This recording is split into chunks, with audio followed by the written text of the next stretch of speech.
I'm sure several of you, or most of you, have seen our video, our promo video that was put out this spring by a guy named Joe Manju. His nieces, I say nephews, he's not in yet. His nieces go to school here. We're so thankful that he was willing to donate his time to put together a very professional video. That's up on our Facebook page. It's also on our website. If you know somebody who might be interested in an alternative choice for their education, we encourage you to give them that video, pass it on to them, share that with them. But we're so thankful for that, to be part of our, I guess we would say, our arsenal and hoping to reach into the community. I feel very alone up here since everybody decided to sit at least 4 rows back.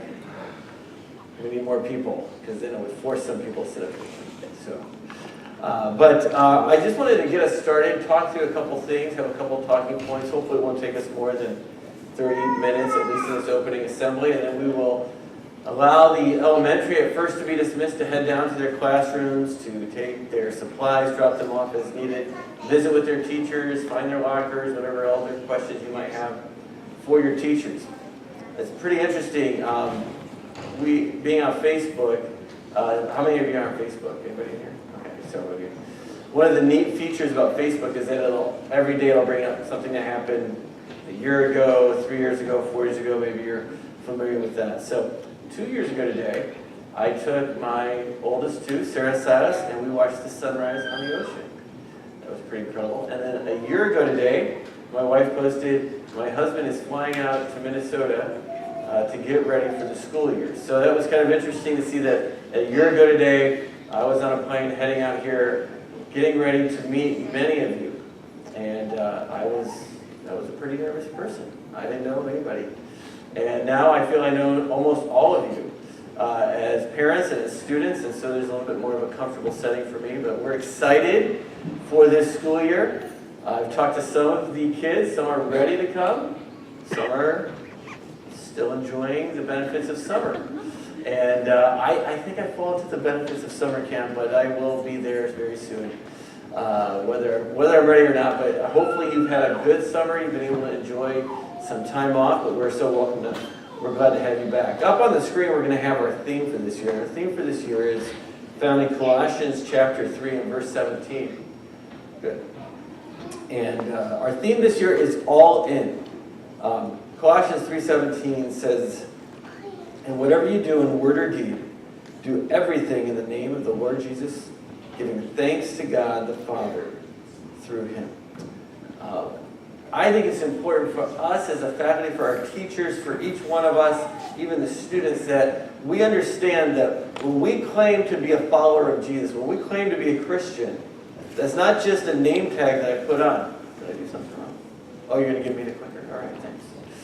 It's not just something that we wear like a name tag when I worked at a fast food restaurant, a name tag that said my name. So it's not just a name tag that says Christian. Being a Christian, a follower of Jesus Christ, it entails so much more.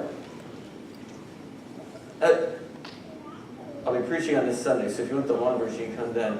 But God has been all in for us if we put our faith and trust in him. He's in further than we'll ever be able to be in for him. But he sent his son to die on the cross for us and sacrificed him on our behalf, so that if we put our faith and trust in him, we become children of God. We become co-heirs with Christ, the Bible tells us. And as a result, if you look through the rest of those first 17 verses there in Colossians 3, and I'm not going to, so panic. You're thinking, you said 30 minutes, Pastor Matt. You go to church here, you know that there's no way that would be 30 minutes.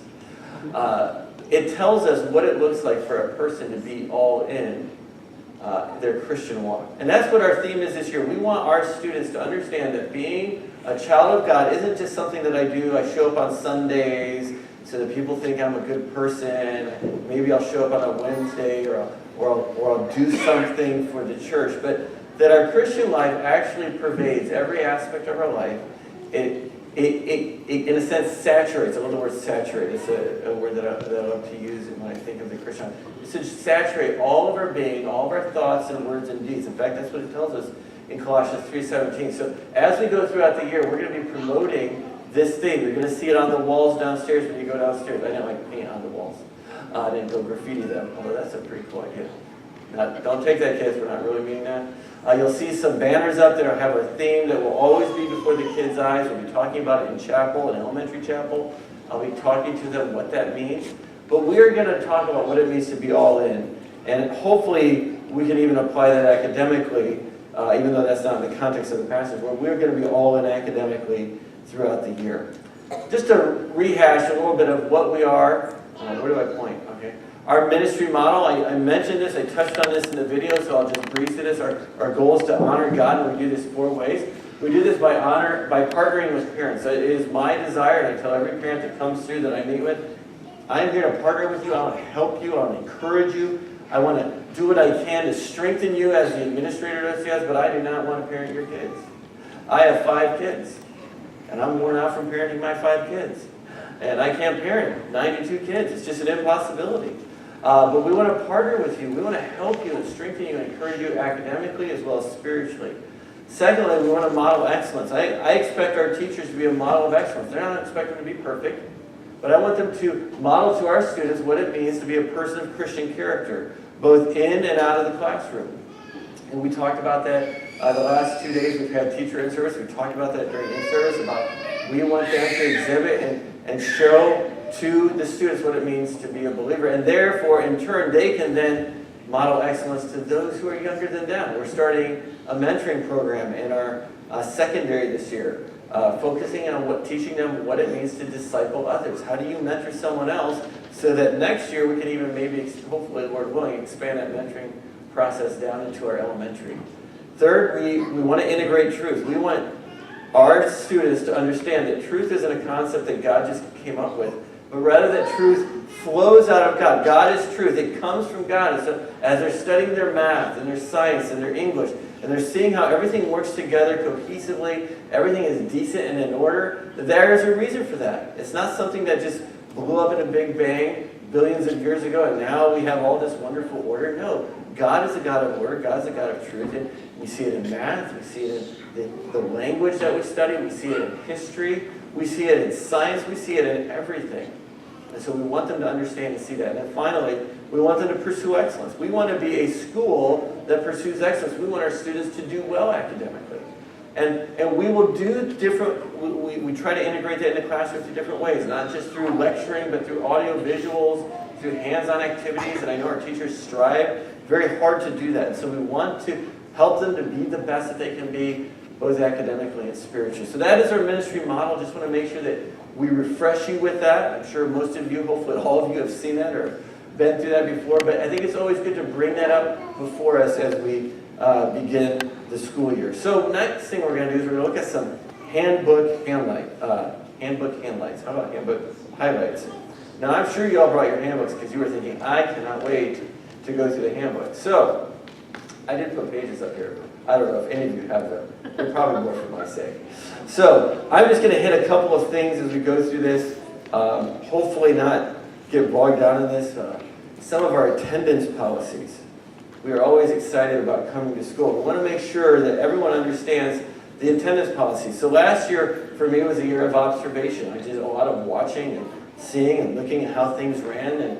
And now that I've been here for a year, there are some things that we're going to try to tighten up so that we can run more smoothly, more effectively as a school. Make sure to excuse absences. If you are sick, your child's sick, make sure that you're giving us a call, letting us know there's a serious illness in your family. For example, you're mom and dad and you go to the hospital because of something. Sure, you can't get your kid there. We understand those things. Just please let us know. Read through all of those. There's a whole bunch of different ones. There's a procedure list there on page 9. So bring notes. We want a note from you. We'd love a note from your doctor. If your child's sick, you went to the doctor. We need those. Please call us. Nothing. It can be a little frustrating for the office for teachers to be like, "Where's Johnny at?" We don't know. So then we call you. "Oh yeah, Johnny's sick today." Well, just give us a call. I know sometimes it's not the easiest, especially if Johnny's been up from 2 to 5, keeping you bright and alive there. But try to give us a call so that we know where they're at, and that we can, in a sense, we can pass that on to the teachers and to the class, and often they can pray for the students, so we encourage them to do that. Vacation policy, I just want to review this.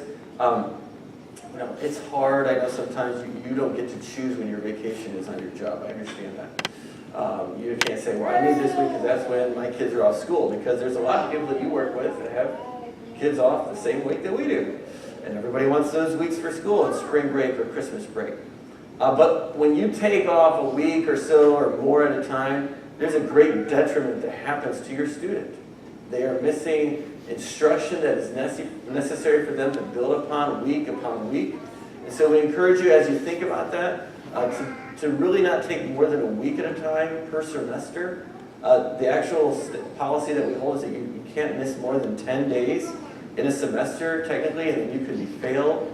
Your student would be held back. We don't want to really do that. And so, unless you can somehow plan that your child will never be sick and all those things, which would be a wonderful thing if you could plan that your child was never sick.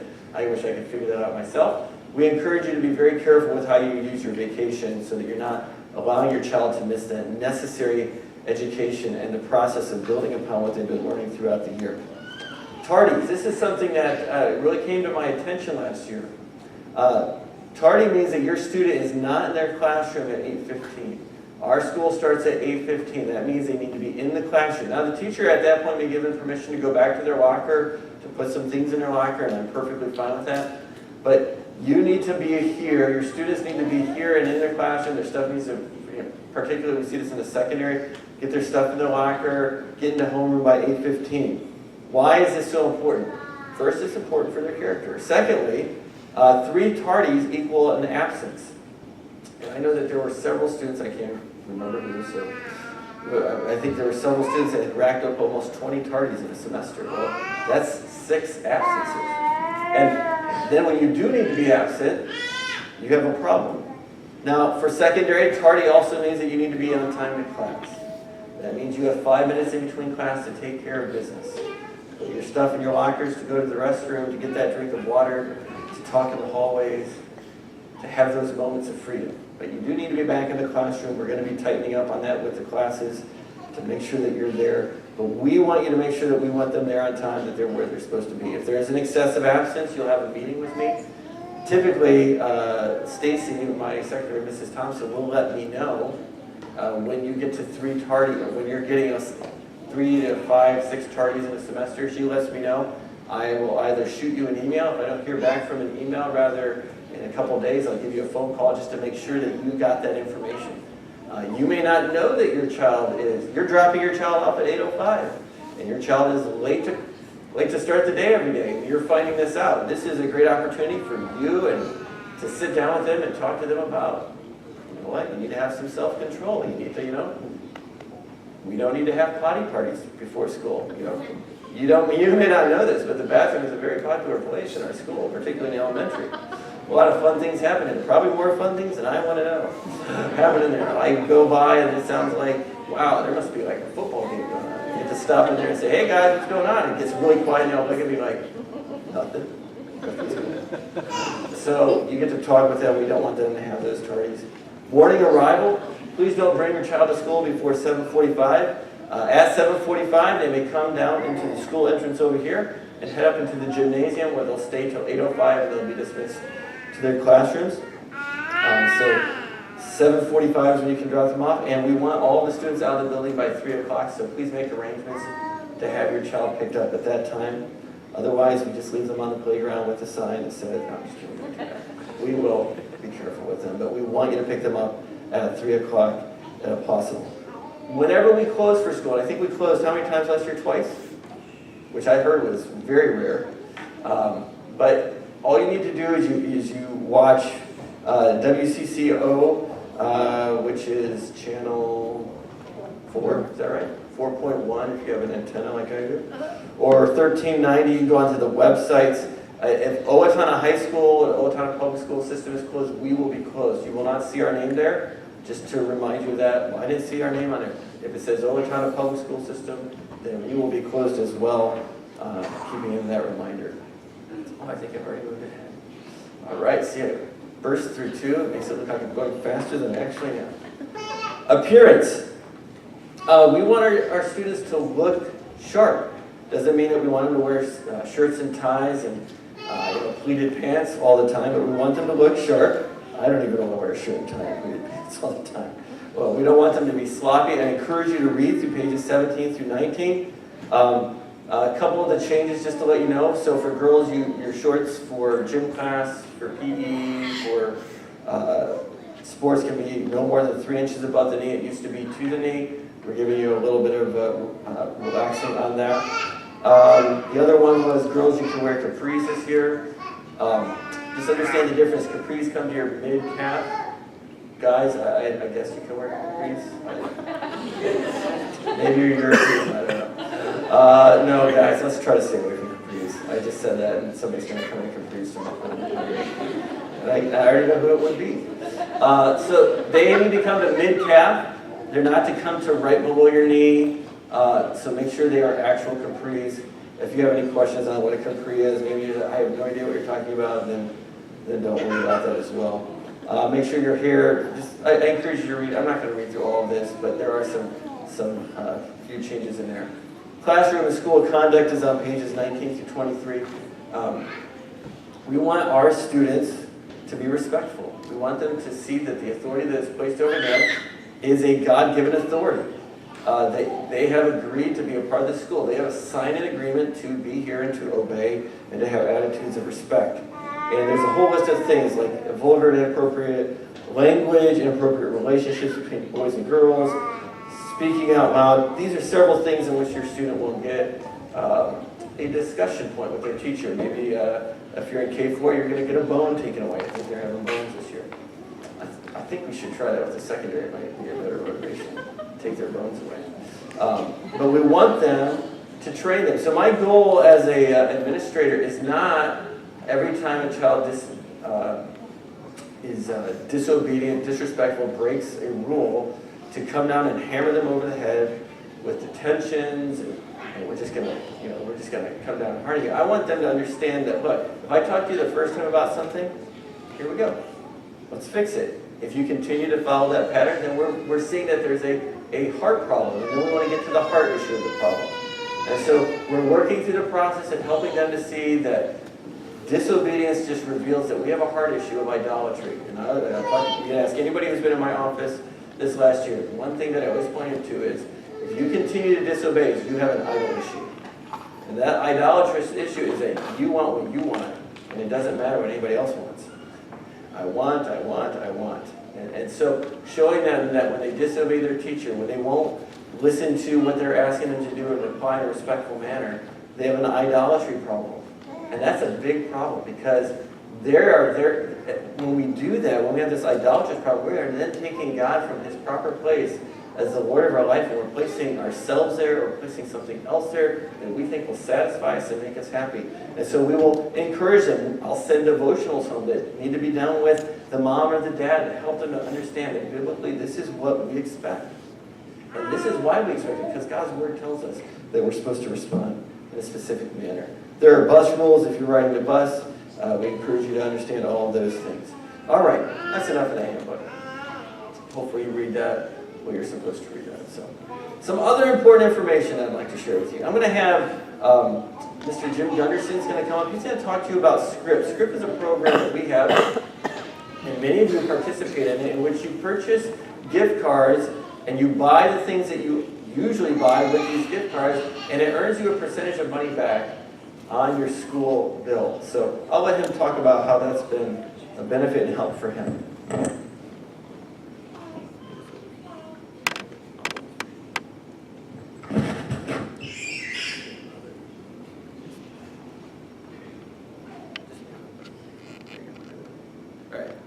Are we good? Yeah. Okay, we're good. My name is Jim Gunderson. We've been sending children here to this school for 3 generations. I have a great-grandson that is attending here. That's the 3rd generation from my family that has attended Owatonna Christian School. Now, I wish we would have had Script available when my kids were going here. If you use Script for your gasoline, for your groceries, and if you're like an average family, you will probably end up getting 1 month's free tuition here in this institution. There'll be enough credit built up in your account for that. We've had years when we've done home improvement projects, replaced appliances, and we've had 2 and nearly 3 months worth of tuition payments paid through Script.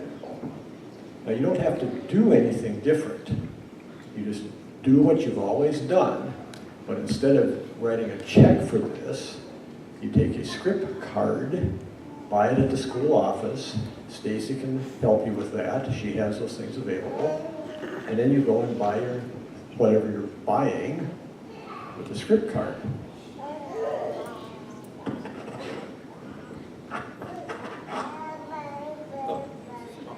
This is what they look like. They look like a credit card. You get these things for all the major gas stations in town. You can get them for all the major grocery stores in town except Aldi's. All the lumber yards and home improvement places will take these kind of cards.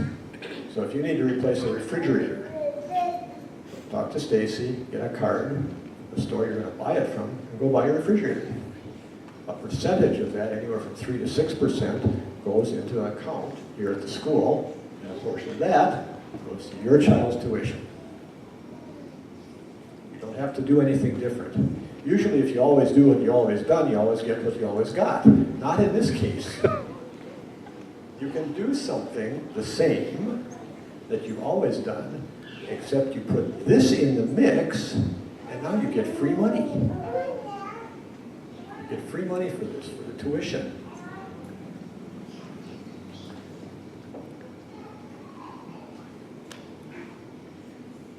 Everyone has one of these, right? Phone.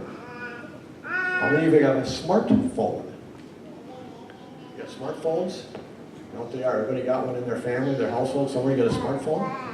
You don't even have to get a Script card. You can set up an account on your smartphone, tap into this, bring up the account. There'll be a barcode will show on your phone. You flash that in front of their reader, and you walk out of the store and you've bought your stuff. Goes right back to your own account in your household. You don't even have to talk to Stacy. You can go direct just with your phone. You got the Lowe's, you want to remodel your kitchen. Put it on your smartphone, buy your groceries, go through the line, scan your cell phone.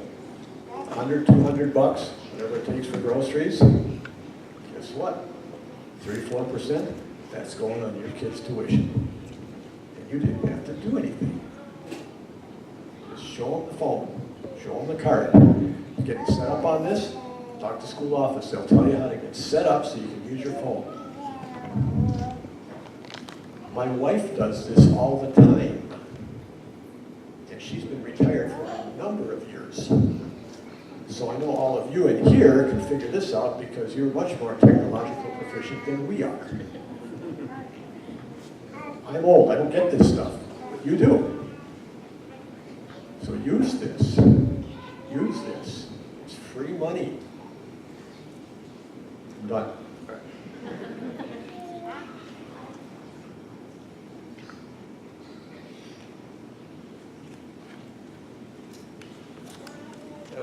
Quite the impassioned speech, Dustin. More passionate than I could have got to. But Jim's been doing that for many years, and so I wanted him to share his desire. And it is. I mean, if you have a smartphone, and they keep telling me to do this, and I keep forgetting, but I need to start doing that. Put it on my phone so that when I do show up at the store, I'm like, oh, wait.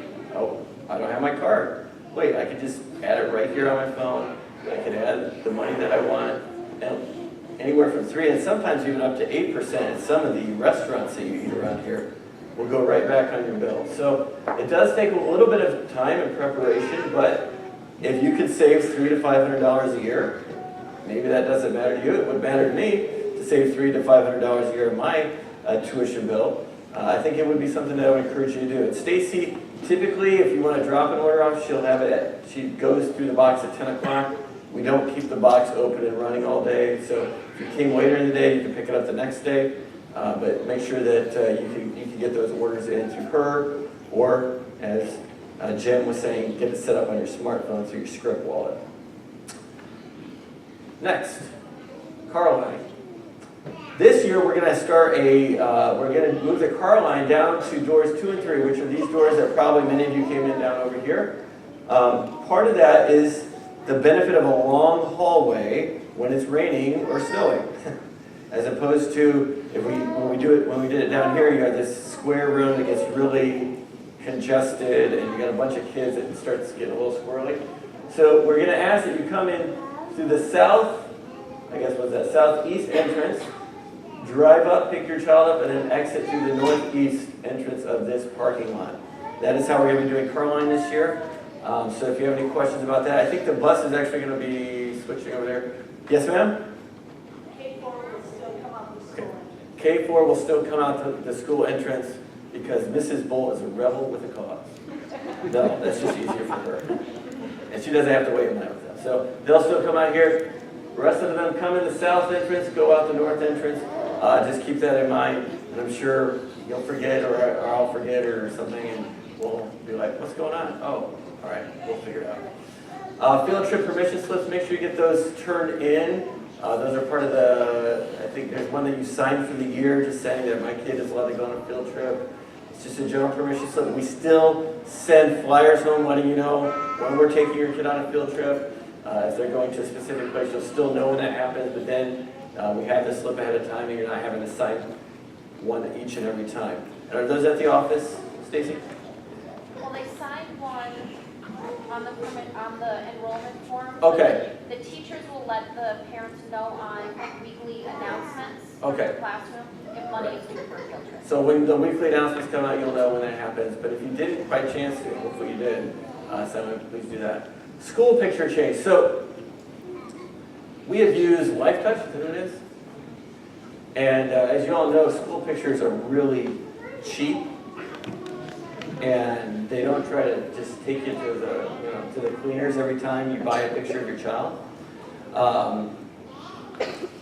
And so because of that, we thought we should get in on that scam ourselves. And so no, we're not getting on it. So what we've done is we've talked to a lady that we know, her name's Stephanie Wright, and she has agreed to take the pictures for us this year. And what we're going to do is we'll take a picture of your child. They're going to get a class picture, they'll get their picture, and they'll get the school picture. And we will send you an electronic file of that picture for $5 per student, which is a lot cheaper than LifeTouch. A lot cheaper than LifeTouch. I think the paper they give you costs $5. And then you can then take that picture and you can print it for, if you want an 8x10 of your child for your wall, if you want a poster of your school picture in your kid's room, that's up to you. But for $5, that'll be just standard across the board. We want to make the school pictures affordable. She does a great job with pictures, and so that you know that you will just get access to the electronic file of your children, and you can then go and make whatever pictures you want, and it will be much, much cheaper than LifeTouch. So we're just letting you know that ahead of time, so when you get that bill and you see that $5, it's not like shocking. Hopefully $5 isn't shocking, but it will be a much better opportunity for all of us to get pictures of our children without having to raid their piggy banks when they're not looking. If you've ever done that. I'm not saying I've done that, but if you've ever done that. We will be doing that this year to encourage you and hopefully be a good tool for us this year. There. Saberfest. Are these going in the mail, or do we have these? We're going to send them home on Monday. Okay, we'll be sending these home on Monday. Now, Saberfest, we had this, I think something like this 2 years ago. 2 years ago, we had this at the beginning of the year. We had a picnic in which all of the school families were invited out. Are we doing it at the same place? To the Sorheim Farm, which is just kind of up here between Medford and, it's way out in the country, but it's in between Medford and Owatonna. You drive by a bunch of cows and chickens, and eventually you'll get there. But it's a great time for us to get together, just to get to know one another. So there's families, so there's your kid comes home and says, I met this new person in my class and she's going to be my best friend for the rest of my life. Well, maybe you want to meet that best friend and you want to meet her parents. This is a great opportunity to do that. We'll have, I think, what are we going to have out there? Hayride? Am I making that up? I'm just making things up as we're. We'll have hay rides. You get to see, they do have horses and chickens and goats, and there's a big St. Bernard. I don't know if you can ride the St. Bernard. Some of you might be able to. Outdoor games that we have to have some outdoor games, a huge swing set, we'll have some food. So this will be going home on Monday. We encourage you to sign up for that. I'd love to see as many of us out there. Just as a great opportunity to start the year, to get to know each other a little bit better, to bring some unity to our school. But please, we need you to RSVP that by Tuesday, September 6th. So that'll be a little bit of a week after that. But that's coming up. A couple other things that are not on there that obviously when you're thinking through things after you've made your PowerPoint and you've printed your sheet, you're like, oh, I need to say that too. So one other thing, our yearbooks from last year. So if you were a family here last year, your yearbook is included in your whole fees that we charged you. You can pick that up at the office. There's one per family. You're welcome to pick that up at the office if you've not picked it up yet. I think they turned out pretty well. I mean, you can ask those who haven't, but they turn out pretty nice. And please pick that up soon, and we'll mark your name off of that as well. All right, that is all I have for the elementary. So elementary parents, after I pray, I'm going to dismiss the teachers, let them escape to their rooms. Yes, ma'am. While they're escaping, Miss. Are we mentioning the auction and then the 5 things? We could. I could mention that now. Would you like me to mention that now? She thinks I should mention this. So I'm gonna do this. She's on our PSO committee, so she's good at reminding me of those things that are important. So in February, right? In March. It just feels like all February is all auction. We have our main fundraiser, and many of you are very familiar with it. We have our auction that is in March. And so if you're brand new to Owatonna Christian School, we get a bunch of items that are donated to the school, and then we have an auction, usually the first Saturday of March.